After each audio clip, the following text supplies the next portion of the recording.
চুপ করে বস। আরো একটা ছোট্ট জিনিস আছে। আমি আমি আর কোনো জিনিস নেব না। না, চুপ, একদম চুপ করে বস। এই যে, এইটা তোর জন্য। ধানতেরাসে সোনার উপর ঘরে এলে ভালো, এটা পড়বি কেমন? ভালো মা, এটা তো তোমার। তুইও তো আমার। তোকে আমার যখন যা দিতে ইচ্ছে করবে তাই দিতে পারি। কিন্তু ভালো মা, এটা তো খুব দামি গয়না। সে তোকে ভাবতে হবে না। আর আমি সেদিন তোকে কি বলেছিলাম মনে নেই? সময় হলে সুদে আসলে সব চেয়ে নেব। আচ্ছা ঠিক আছে, আমিও দেখব কবে সেই দিনটা আসে। তুমি যখন বলছো তাহলে আমি সেই দিনটার অপেক্ষায় বসে রইলাম, যেদিন তুমি নিজে থেকে আমার কাছ থেকে কিছু চেয়ে নেবে। দেখ না, খুব শিগগিরই সেই দিনটা আসবে। তখন বুঝতে পারবি ভালো মা এমনি এমনি হারটা দেয়নি। আচ্ছা ঠিক আছে, সে যেদিন আসবে দেখা যাবে তুমি তোমার মনের মতন আমার কাছ থেকে চেয়ে নি। কিন্তু আজকে আমিও এমনি এমনি এই জিনিসগুলো নিয়ে যাব না, আমারও একটা শর্ত আছে। কি রে? কাল তোমাকে আমাদের বাড়ি আসতে হবে। না, একদম না, একদম না বলতে পারবে না তুমি। দেখো ভালো মা, আর তো মাত্র কয়েকটা দিনই আমরা শেষের কবিতায় থাকতে পারবো। আমরা চাই যে শেষ কটা দিন আমরা খুব আনন্দ করে, খুব হইচই করে থাকবো। আর তুমিও যদি আমাদের সাথে থাকো তাহলে খুব ভালো হবে। বাড়ির সবাই খুব খুশি হবে তোমাকে পেলে। কিন্তু কোনো কিন্তু না, আমি বলেছি না আমার শর্ত তোমাকে মানতেই হবে। এত বছর বাদে আমার জন্মদিনের দিন প্রথমবার তুমি আমাদের বাড়িতে গেলে, তারপর কাউকে কিছু না বলে চলে এলে।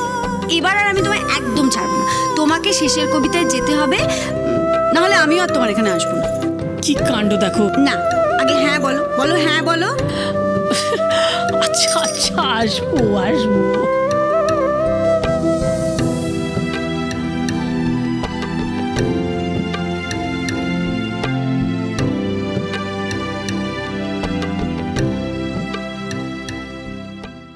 মাসিমা, এটা আর আমি একদম ফেলে রাখতে চাই না।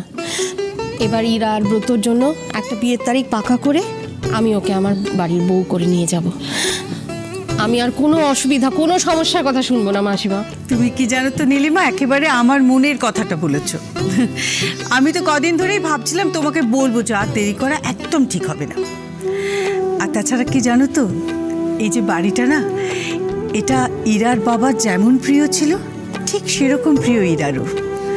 তাই ইরার বিয়েটা যদি এ বাড়ি থেকে হয় তাহলে সব থেকে ভালো হবে। হ্যাঁ ঠাম্মু, তুমি ঠিকই বলেছ। আর আমাদের হাতে তো এখন আরো 3 মাস এই বাড়িটা আছে। আমরাও চাই দির বিয়েটা এই বাড়ি থেকেই হোক। ঠিক আছে মাসিমা, কালকে তো আমরা আসছি, দীপাবলির দিন, একটা ভালো দিন। কালকে আমরা ইরা আর ব্রতর পাকা তারিখটা ঠিক করে ফেলবো। হ্যাঁ, ঋতর বাবারও তাই ইচ্ছে। তাই করো, সেটাই ভালো হবে। কাল মিস মিত্রের জন্য একটা গ্র্যান্ড সারপ্রাইজ ওয়েট করছে। Grand surprise? এই আকাশ, ব্যাপারটা কি বলতো? তুই কি আবার কিছু? তুই চিন্তা করছিস কেন? তুই শুধু কালকের দিনটার জন্য ওয়েট কর। আমার না ব্যাপারটা ঠিক সুবিধার মনে হচ্ছে না। কি হচ্ছে বলতো মিস্টার বক্সি, আপনি বলুন তো, ও কি আবার কোনো প্ল্যান করছে? মিস মিত্র আমার মুখ দেখবে না বলে অফিসে আসা বন্ধ করে দিয়েছিল, তাই তো? গুড। আকাশ চ্যাটার্জি এবার এমন ব্যবস্থা করেছে যাতে দিন রাত 24 ঘন্টা মিস মিত্রকে শুধু আকাশ চ্যাটার্জির মুখই দেখতে হয়। মানে? তৈরি থাকুন মিস মিত্র।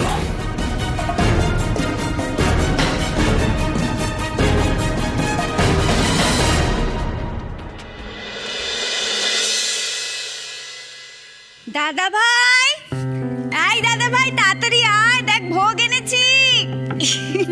ঠাম্মি, নেবি এর থেকে, দেখি মাথাটা দেখি।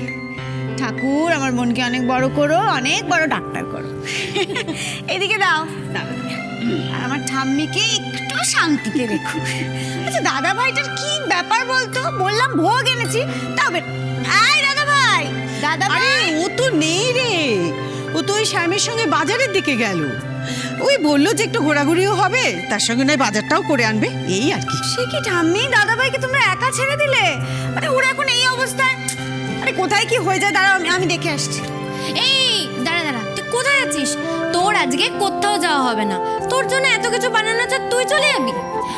জানিস দি, আজ দাদাভাই খুব খুশি, খুব। দাদাভাই নিজে হাতে আজকে বাজার করবে, তার জন্য সকাল থেকে কত দৌড়াদৌড়ি করছে।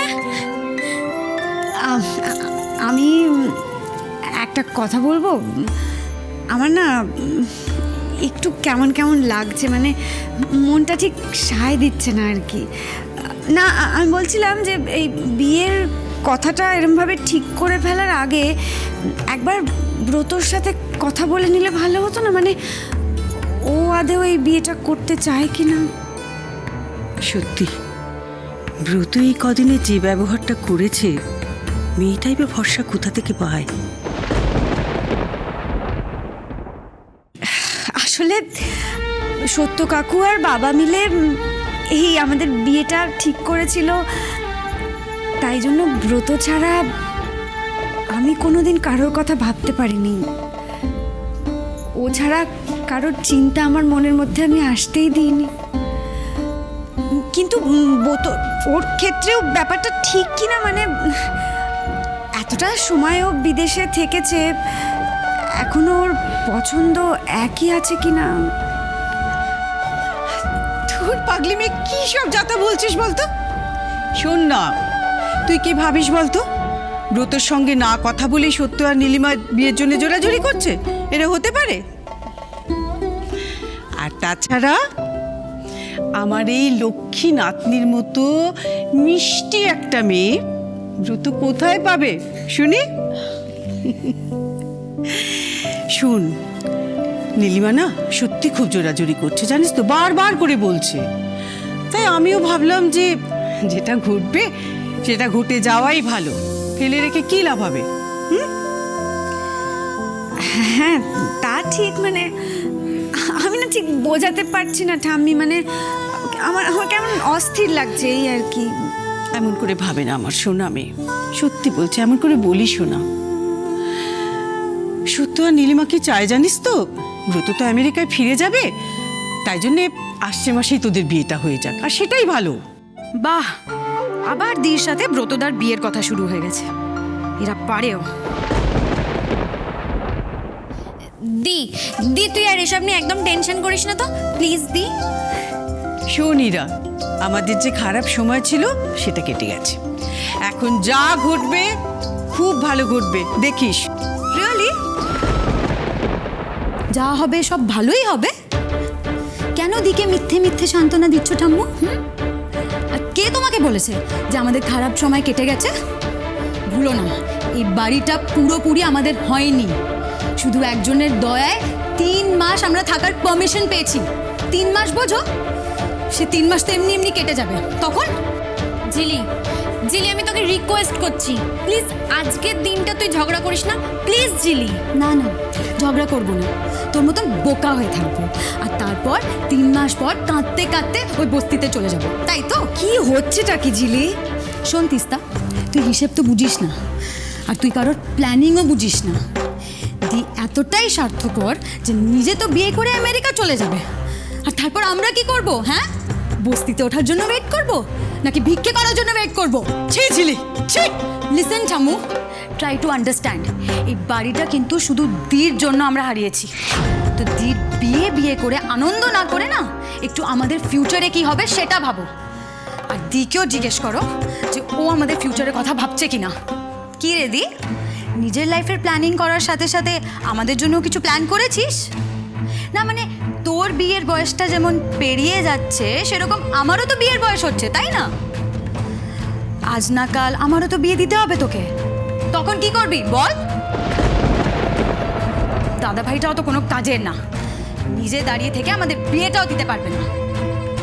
কি বলছিস ঝিলি এগুলো? না না না, তুই বল, একটু সলিউশনটা দে আমাকে। ঝিলি, তুই কি করে ভাবলি যে তোর তোদের কথা না ভেবে স্বার্থপরের মতন বিয়ে করে আমেরিকা চলে যাবে? আর শোন ঝিলি, যদি আমার বিয়ের বয়স পেরিয়ে গিয়ে থাকে, সেটা কিন্তু আমার নিজের ইচ্ছেতে। চুপ কথা